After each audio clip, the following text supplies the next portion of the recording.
Welcome to my channel. ఈ video వెళ్ళకనే ముందు like చేయండి, షేర్ చేయండి, సబ్స్క్రైబ్ చేసుకోండి ఛానల్ని. ఈరోజు నేను చెప్పబోయే టాపిక్ ఏంటిదంటే మిడ్మానేర్ డ్యామ్ అనేది బోయిన్పల్లి మండల్, రాజన్న సిరిసిల్ల జిల్లా, మన్వాడి గ్రామంలో ఉంది. ఇది 2005 సంవత్సరంలో శంకుస్థాపన అప్పటి ముఖ్యమంత్రి అయిన డాక్టర్ వైఎస్ రాజశేఖర రెడ్డి గారు శంకుస్థాపన చేయడం జరిగింది. ఈ ప్రాజెక్ట్ మరొక పేరే శ్రీ రాజరాజేశ్వర ప్రాజెక్ట్. ఈ ప్రాజెక్టుకి అప్పుడు ముఖ్యమంత్రి అయిన వైఎస్ రాజశేఖర రెడ్డి జలయజ్ఞంలో భాగంగా 2004-05లో ఈ ప్రాజెక్టుకి ప్రపోజ్ చేయడం జరిగింది. జలయజ్ఞం అంటే ఏంటంటే మీడియం ప్రాజెక్టులు మరియు చిన్న ప్రాజెక్టులకి ప్రాముఖ్యత ఇచ్చాడు. దానిలో భాగంగా మిడ్మానేర్ డ్యామ్ అనేది పూర్తి కావాలని అప్పుడు వైఎస్ గవర్నమెంట్ నిర్ణయించడం జరిగింది. ఈ ప్రాజెక్ట్కి మొత్తం 24 టీఎంసీల కెపాసిటీ వాటర్ అనేది ఉండడం జరుగుతుంది. ఇది సుమారుగా 2 లక్షల ఎకరాలకు నీళ్ళు అనేది అందించడం జరుగుతుంది. ఇది కాళేశ్వరంలో ఒక ముఖ్యమైన పార్ట్. ఎందుకంటే ఇటు మిడ్మానేర్ డ్యామ్ నుంచి శ్రీపాద ఎల్లంపల్లి ప్రాజెక్ట్ నుంచి లక్ష్మీపూర్ పంప్ హౌస్ నుంచి వీటన్నిటి నీరు అనేది వరద కాలువ ద్వారా మిడ్మానేర్ డ్యామ్కి రావడం జరుగుతుంది. మిడ్మానేర్ నుంచి ఇటు సిద్దిపేట జిల్లాలోని రంగనాయక్ సాగర్ మరియు మల్లన్న సాగర్ కూడా నీరు అనేది మిడ్మానేర్ డ్యామ్ ద్వారానే వెళ్ళడం జరుగుతుంది. ఒకవేళ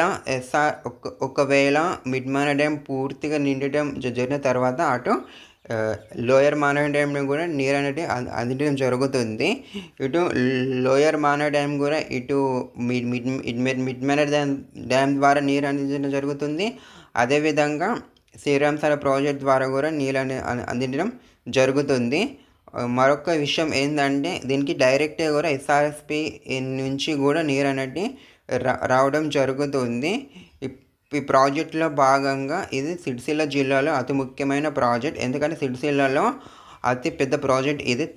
తెలంగాణలో మీడియం ప్రాజెక్ట్లో ఇది ఒక ముఖ్యమైన ప్రాజెక్టు. ఈ ప్రాజెక్టుకి ఇటు సాగునీరు కాకుండా తాగునీటికి కూడా యూజ్ అవ్వడం జరుగుతుంది. ఎందుకంటే మిషన్ భాగీరథ కూడా మిడ్మానేర్ డ్యామ్ ద్వారా నీళ్ళు అనేది అందించడం జరుగుతుంది. ఈ ప్రాజెక్టులో భాగంగా ఇక్కడ 10 గ్రామాలు ముంపుకి గురువు అయ్యడం జరిగింది. దీనిలో భాగంగా ఈ ప్రాజెక్టులో సుమారు 20 టీఎంసీల నీరు అనేది ఉండడం జరుగుతుంది. ఈ ప్రాజెక్టులో ఇప్పుడు కేవలం 13 క్యూసెక్ల నీరు అనేది నందిమేడారం పంప్ హౌస్ నుంచి రావడం జరుగుతుంది. ప్రస్తుతానికైతే 13 టీఎంసీల నీరు అనేది ఈ ప్రాజెక్టులో ఉండడం జరుగుతుంది. ఈ ప్రాజెక్టు ఒకవేళ నీరు అన్నీ వచ్చినాక గేట్లు ఓపెన్ చేసినాక ఇటు లోయర్ మానేర్ డ్యామ్కి వాటర్ అనేది అందించడం జరుగుతుంది. మరొక పార్ట్ ఏంటంటే ఈ ప్రాజెక్ట్ ఒకవేళ పూర్తిగా నీరు ఉంటేనే ఇటు రంగనాథ్ సాగర్ కానీ మల్లన్న సాగర్ కానీ నీరు అనేది అందించడం జరుగుతుంది. ఇప్పుడైతే ప్రస్తుతానికి నీరు అనేది మామూలుగానే ఉన్నాయి.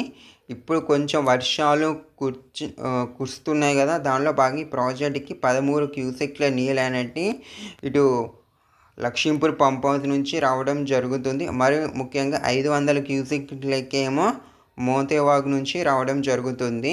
ఈ వీడియో మీకు ప్లీజ్ లైక్ చేయండి.